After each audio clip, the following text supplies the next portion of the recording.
বড় দলের একজন বড় নেতা যিনি কুকুরের মাংস খাওয়া হালাল বলেছেন, ওনার কথাও বলি না, উনিও তফসির বোঝে না। ওমর হচ্ছেন সন্ত্রাসী। যে ওমরের গুণ কীর্তন সারা দুনিয়ায় মানুষ করে, ওহাবিরা করে, ওমর হচ্ছে সন্ত্রাসী।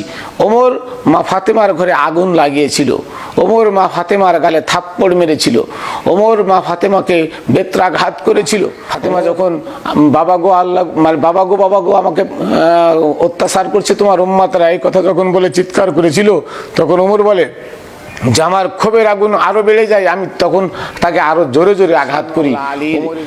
সেই মাওলা আলীর মাজায় দড়ি বেঁধে ওমর টানতে টানতে আবু বকরের কাছে নিয়ে যায়, মনিবকে টানতে টানতে নিয়ে যায় গোলামের কাছে বায়াত করাতে। বিসমিল্লাহির রহমানির রহিম। আসসালাতু ওয়াসসালামু আলাইকা ইয়া রাসূলুল্লাহ, আসসালাতু ওয়াসসালামু আলাইকা ইয়া হাবিবাল্লাহ, আসসালাতু ওয়াসসালামু আলাইকা ইয়া শাফিউল মুজনিবিন, আসসালাতু ওয়াসসালামু আলাইকা ইয়া রাহমাতাল লিল আলামিন, আসসালাতু ওয়াসসালামু আলাইকা ইয়া আহলে বাইত পাক ফানজাতুন আলাইহিস সালাতু ওয়াসসালাম। প্রিয় সুধীরা, দূর দূরান্ত থেকে, মানে দেশে বিদেশে যারা যেখানে আছেন, আপনারা আমার যে ভাষণগুলো শুনেছেন বিদায় হজ উপলক্ষে, আমি মাওলা আলীর অভিষেক দিবসের দিন যে বক্তব্যগুলো দিয়েছিলাম, সে বক্তব্যগুলোর দলিলগুলো আমি আপনাদেরকে দিতে পারিনি, কারণ ওই সময় ছিল না। তো অনেকে না, লক্ষ লক্ষ মানুষ আমার এই বক্তব্যটা শুনেছেন। এর ভিতরে অনেক এজিদের পুলারা আছে, অনেক ওহাবি খারেজি কওমিরা আছে, যারা ইসলাম ধর্মকে ধ্বংসের দ্বার প্রান্তে নিয়ে নাটক সাজিয়ে মানুষকে বোকা বানিয়ে ধোঁকা দিয়ে তাদের বিজনেসকে সাঙ্গা করতেছেন। তারা আমার এই কথার আজকে দলিলগুলো নেবেন।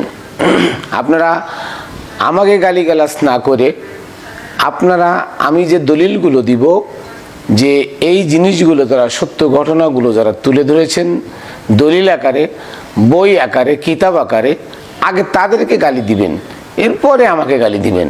কারণ হচ্ছে আমি সত্য কথা কোথায় পেলাম, আর এই সত্য কথাগুলো কোত্থেকে আসলো, আগে সেই জিনিসগুলো আপনারা দলিলগুলো নেন, তারপরে আমাকে গালি দিবেন। কারণ হচ্ছে সত্য তো গোপন থাকে না, সত্য হচ্ছে জ্বলন্ত একটা অগ্নিকুণ্ড। যে যাকে হাজার কাঁচা কাঠ দেন, হাজার শুকনো কাঠ দিয়েন, সালা বস্তা যা দিয়ে আগুনকে ঢাকার চেষ্টা করেন, আগুন কিন্তু ঢেকে রাখা যায় না। আগুন ঠিকই আস্তে আস্তে আস্তে আস্তে তার কাজ সে করে ওই কাঁচা কাঠ, কাঁচা গাছ বা যা দিয়ে তাকে ঢাকেন, সেটা কিন্তু সে জ্বালিয়ে দিয়ে সে তার রূপ প্রকাশ করে দেয়, আমি সত্য, আমি সত্য, আমি সত্য। ঠিক তেমনি সত্য কথা কখনো গোপন থাকে না।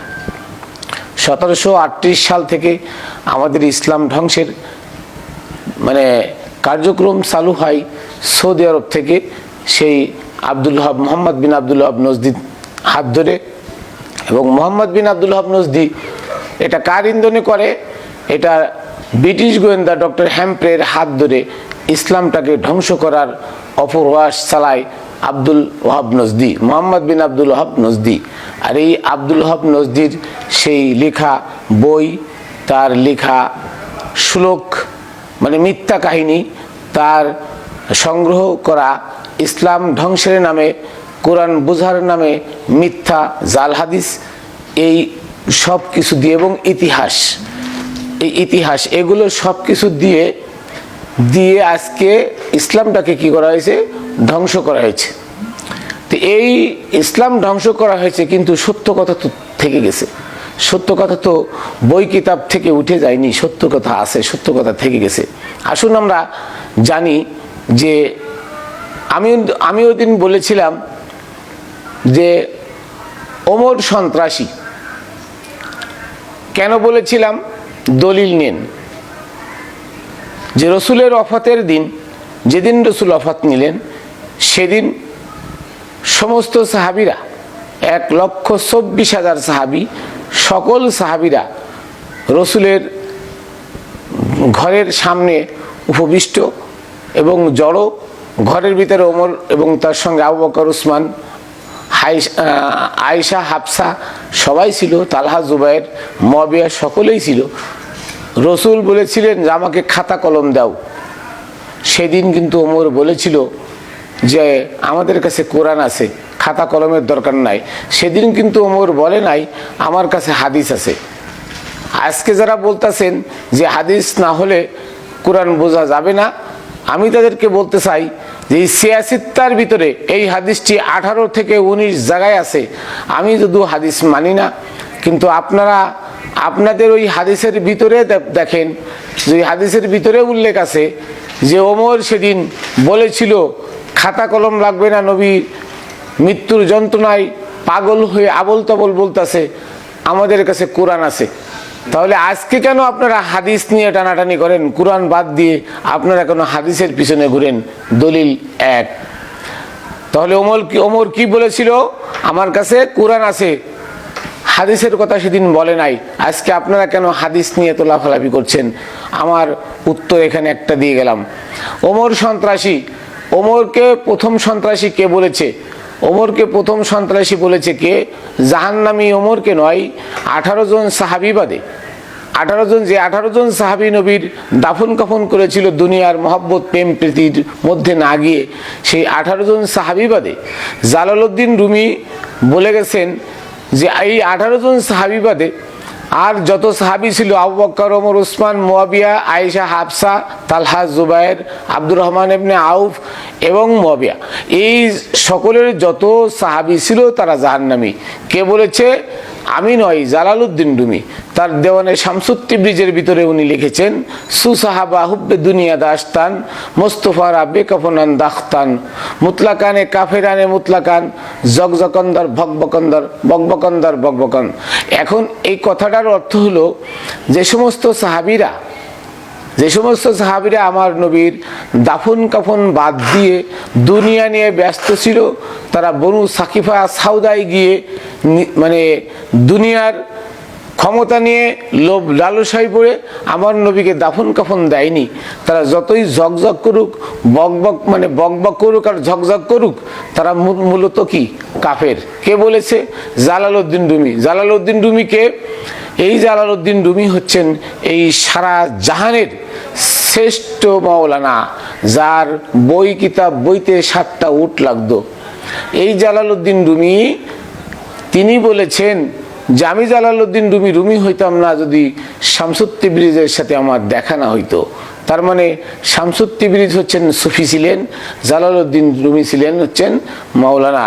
তিনি বলেছেন যখন আমি পাগল ছিলাম, কালির লেখা বই কিতাব পড়ে যখন আমি পাগল ছিলাম, তখন মানুষ আমাকে বলতো মাওলানা, আর যখন আমি মাওলানা হয়েছি তখন মানুষ আমাকে বলে পাগল।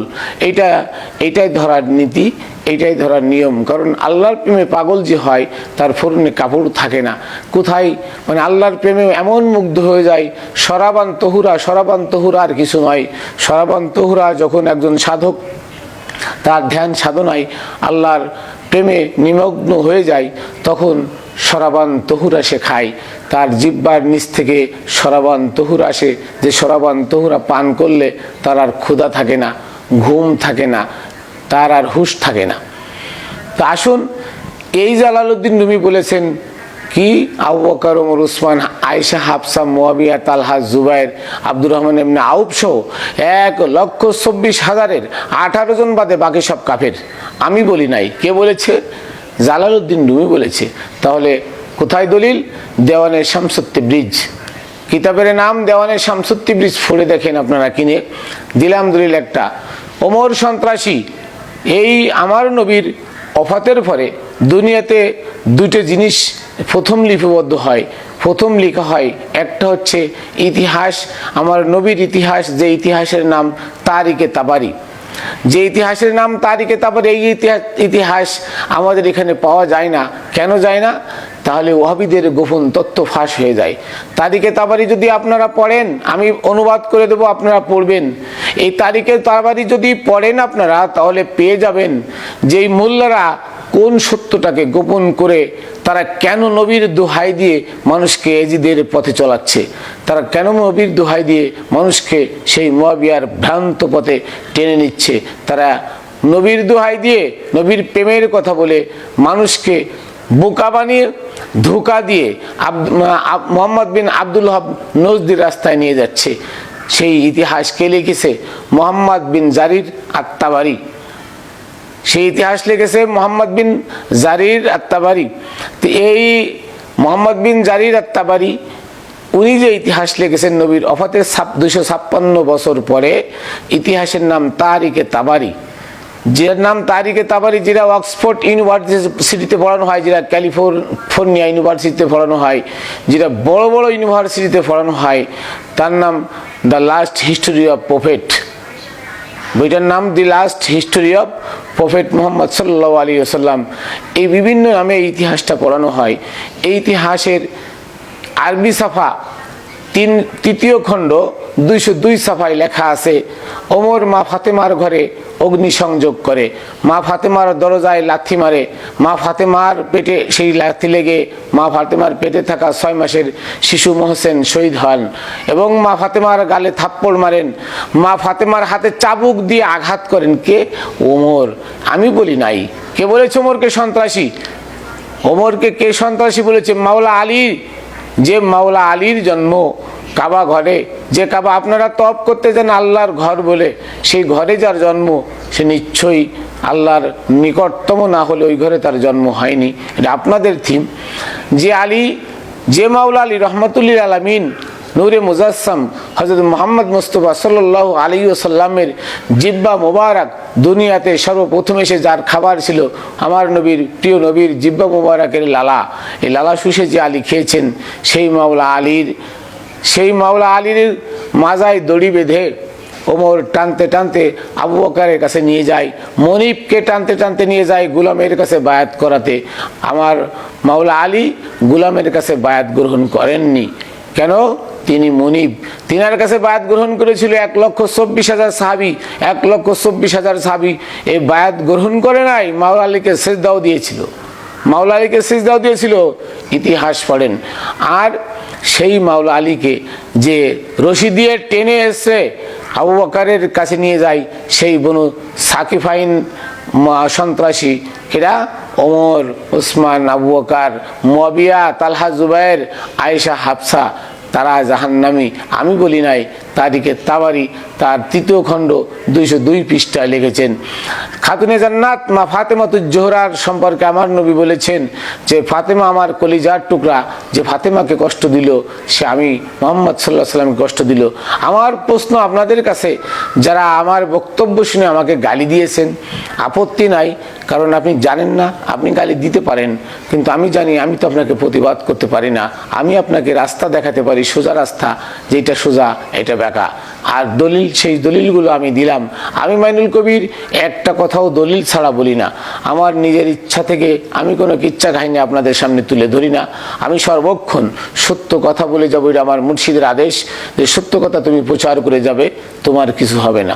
আমি সত্য কথা প্রচার করে যাই। আমি হুসাইনি সৈনিক, আমি হুসাইনের গোলাম, আমি হুসাইনের গোলামের গোলাম। তো এখানে দেখেন যে সেই ওমর মা ফাতেমার গালে থাপ্পড় মেরেছিল, 5টা আঙ্গুল মা ফাতেমার গালে বসে গেছিল।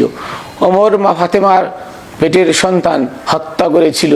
ওমর মা ফাতেমার হাতে চাবুক দিয়ে এমনভাবে অত্যাচার করেছে যে মা ফাতেমা বাবা গো চিৎকার করেছে, আর ওমর আরো তার আঘাত বাড়িয়ে দিয়েছে।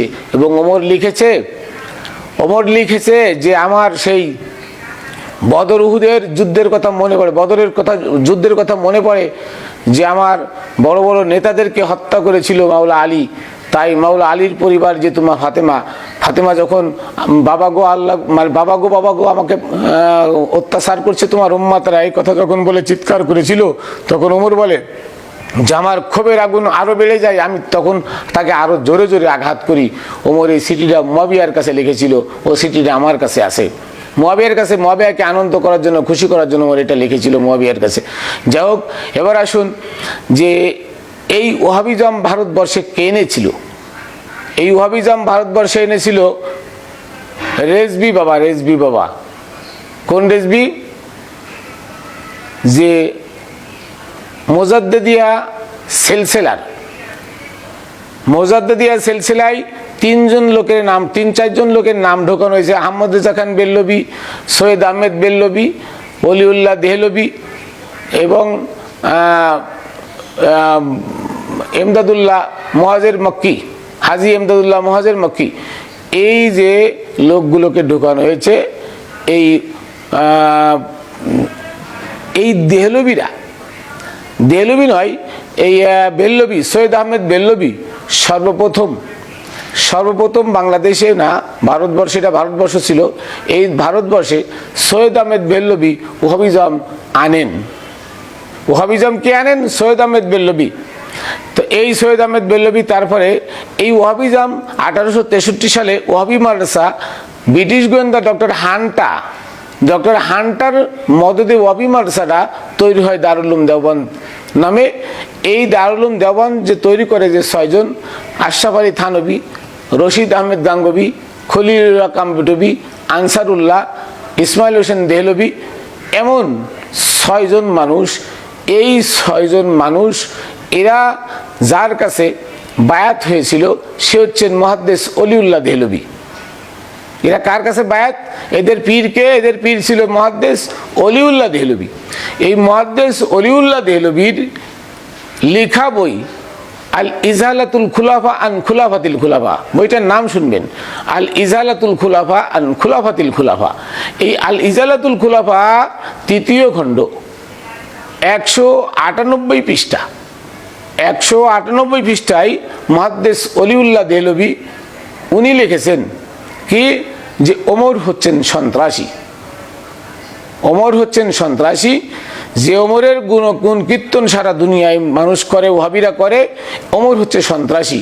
ওমর মা ফাতেমার ঘরে আগুন লাগিয়েছিল, ওমর মা ফাতেমার গালে থাপ্পড় মেরেছিল, ওমর মা ফাতেমাকে বেত্রাঘাত করেছিল, ওমর মাওলা আলীকে, দুজাহানের বাদশা আকায়ে নামদার তাজদার মদিনা মুহাম্মদ সাল্লাল্লাহু আলাইহি সাল্লাম কর্তৃক আল্লাহ প্রদত্ত মুমিনদের অভিভাবক যিনি মাওলা আলী, এই মাওলা আলীর মাজায় দড়ি বেঁধে টেনে হেসড়ে আবু বকরের কাছে বায়াতের জন্য এনেছিল ওমর সন্ত্রাসী। কে বলেছে? মুহাদ্দিস অলিউল্লাহ দেহলবী। বইয়ের নাম কি? আল ইজালাতুল খুলাফা আন খুলাফাতিল খুলাফা। আল ইজালাতুল খুলাফা আন খুলাফাতিল খুলাফা, 3য় খণ্ড, 198 পৃষ্ঠা। ভালো করে দেখে শুনেন, 3য় খণ্ড, 198 পৃষ্ঠা। এবার আসুন, আমি যে আয়াতগুলো বলেছিলাম সূরা মায়েদার 67 নম্বর আয়াত, এই 67 নম্বর আয়াত যারা তাফসীরকারক আছেন, যারা মুফাসসির আছেন, তারা না আমার এই আয়াতটা শুনবেন। কেন আমার এই আয়াতটা শুনবেন? এই জন্য যে আপনাদের সুন্নিয়াতের হোক বা আপনাদের ওহাবিজমের হোক, জালালউদ্দিন সুয়ুতি উনি একজন বড় ধরনের মাওলানা ছিলেন। এই জালালউদ্দিন সুয়ুতি রহমতুল্লাহ আলাইহি তার তাফসির যে লিখছেন, সে তাফসিরের নাম হচ্ছে তাফসিরে দুররে মনসুর। ইতিহাস লিখছেন, ইতিহাসের নাম তারিকুল খুলাফা। ইতিহাসের ভিতরে কিছু সত্য আছে, তবে মিথ্যার ভাগ বেশি। আর এই তাফসিরের ভিতরে কোনো মিথ্যা নাই। কেন? তাফসিরটা যেহেতু কোরআনের ব্যাখ্যা উনি করেছেন, তাফসিরের ভিতরে কোনো ভুল নাই।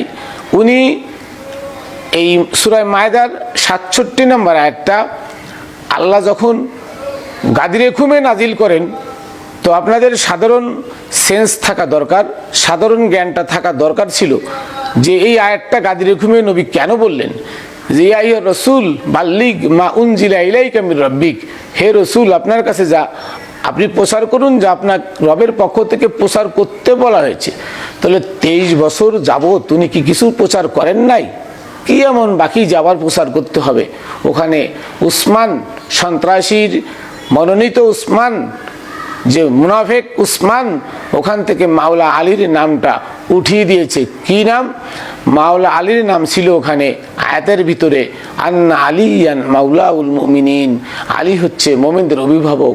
আল্লাহ রসুলকে এই কথাটা প্রচার করার জন্য 1,24,000 সাহাবা নিয়ে খুমে গাদির, ঈদে গাদির, মাওলার অভিষেক, গাদিরে খুমের ভাষণ, বিদায় হজের ভাষণ। এই বিদায় হজের ভাষণ আরাফায় নয়, মক্কায় নয়, খুমে গাদিরে দিয়েছিলেন। আজকে মোল্লারা সেটাকে ঢাকার জন্য বুখারী শরীফের মধ্যে একটা জাল হাদিস আছে যে ইন্নী না তারাক্তু ফিকুম আমরাইন কিতাবুল্লাহ ওয়া সুন্নাতে রাসূল সাল্লাল্লাহু আলাইহি ওয়াসাল্লাম। নাউজুবিল্লাহ, রসুলের কোনো সুন্নাত নয়। সুন্নাত কার? সুন্নাত হচ্ছে আল্লাহর, রসুলের কোনো সুন্নাত নয়। এটা এটা মোল্লাদের বানানো, এটা ওহাবিদের বানানো, এটা মুয়াবিয়া এজিদের বানানো। কারণ এজিদের বাহিনীও আমার ইমাম হুসাইনকে কারবালার ময়দানে শহীদ করেছিল। তাদের মাথায় ফাগড়ি টুপি, গায়ে জুব্বা ছিল, মুখে বড় বড় দাড়ি ছিল। তারা জুমার নামাজ জামাতে আদায় করেছে আজান দিয়ে। আর ইমাম হুসাইনের শিবিরে 72 জন লোক জীবন দিয়ে ইসলামকে জিন্দা করে গেলেন। তারাও ঠিক একই টাইমে জুমার নামাজ জামাতে আদায় করেছে। ইমাম হুসাইনকে কোনো কাফেররা মারে নাই, কোনো ইহুদিরা নাসারারা মারে নাই। কে মেরেছে? ইমাম হুসাইনকে এই মোল্লারাই মেরেছে। ওই মোল্লারাই হচ্ছে এজিদের গোষ্ঠী চালাই যাচ্ছে, তারা উল্টো পাল্টা কথা বলে। আর এই আয়াতটা যদি আন্না আলিয়ান মাওলাউল মুমিনিন এই শব্দটা আপনি না লাগান, তাহলে তার ব্যাখ্যাটা কি হয় আমি আপনাদেরকে বোঝাই।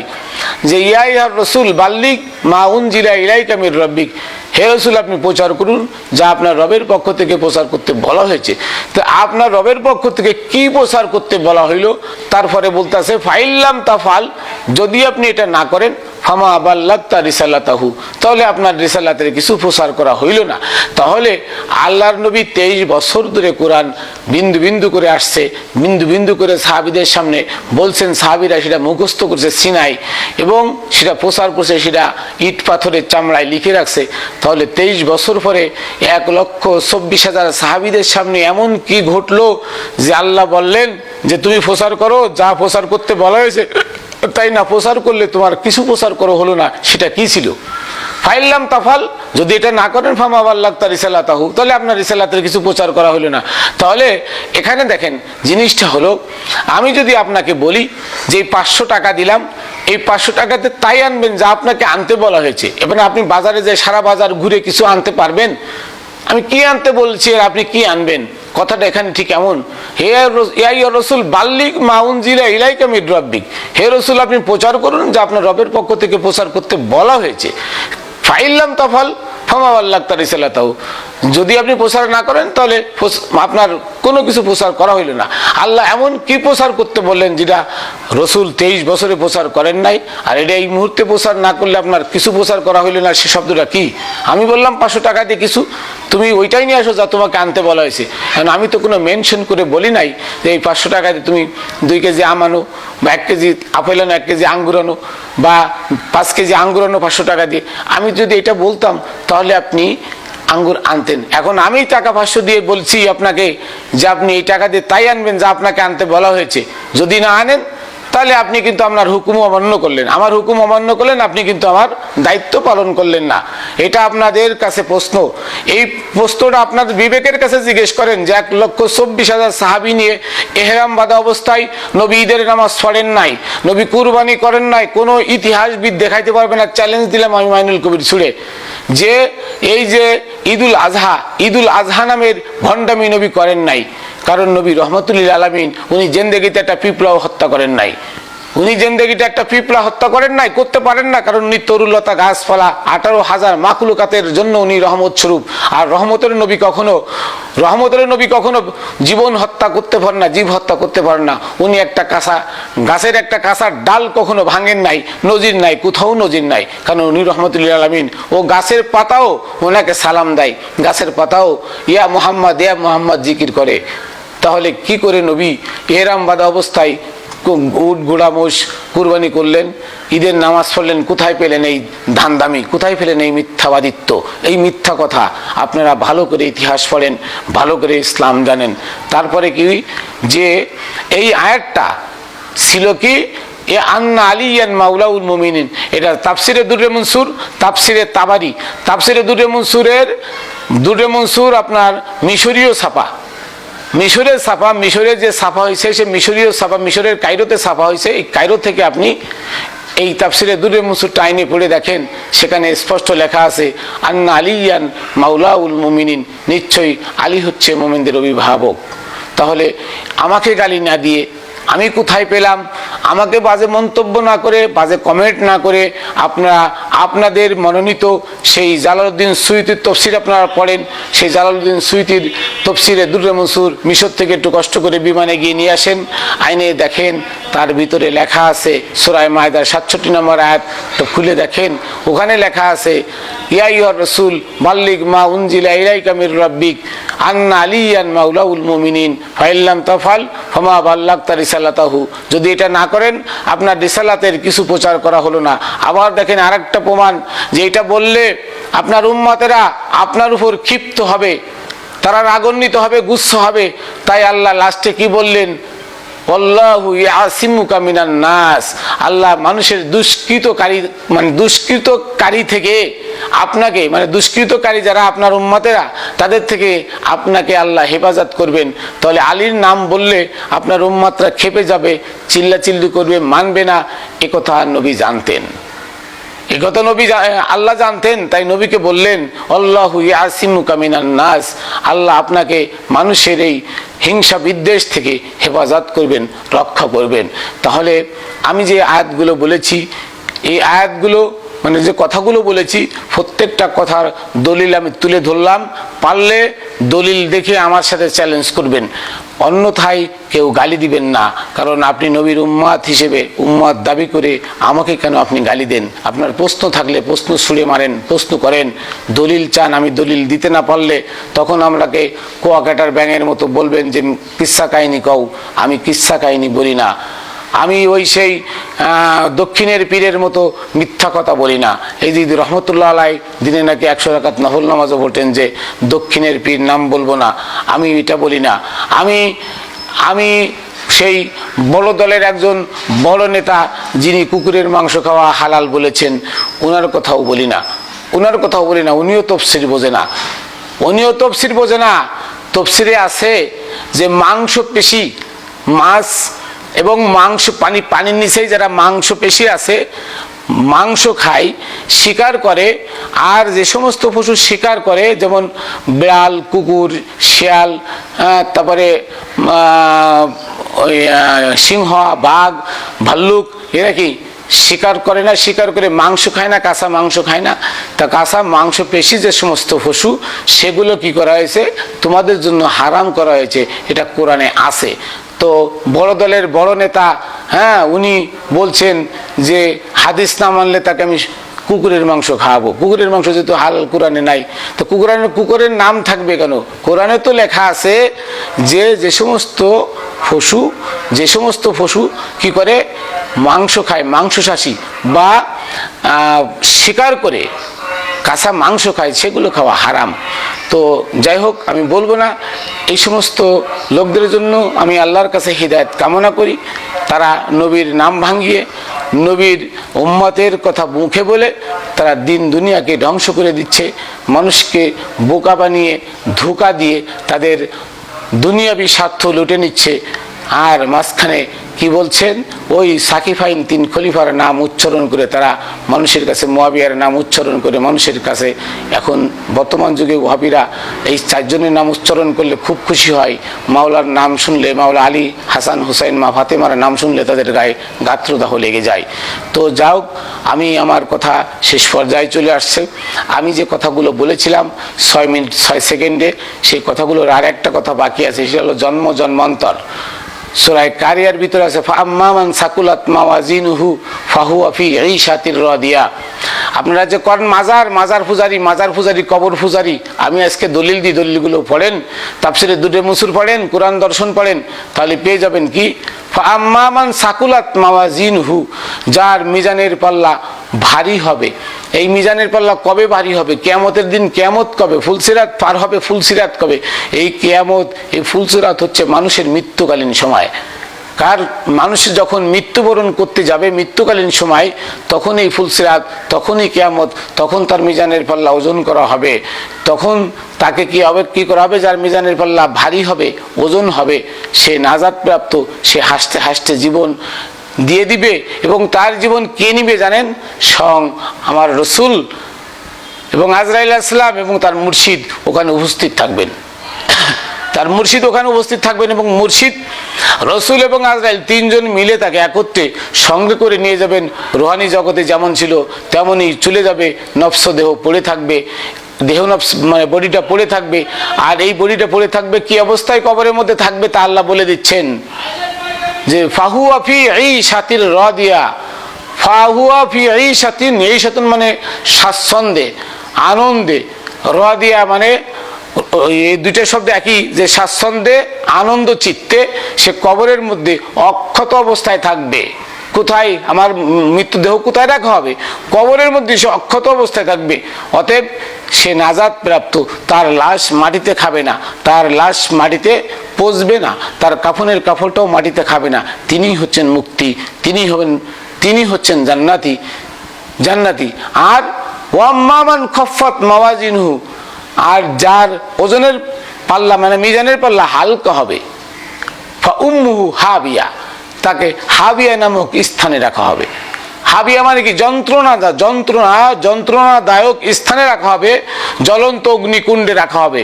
উম্মুন মানে মা, হাবিয়াতুন মানে জ্বলন্ত অগ্নিকুণ্ড, মানে মায়ের গর্ভকে জ্বলন্ত অগ্নিকুণ্ড বলা হয়। কারণ কি?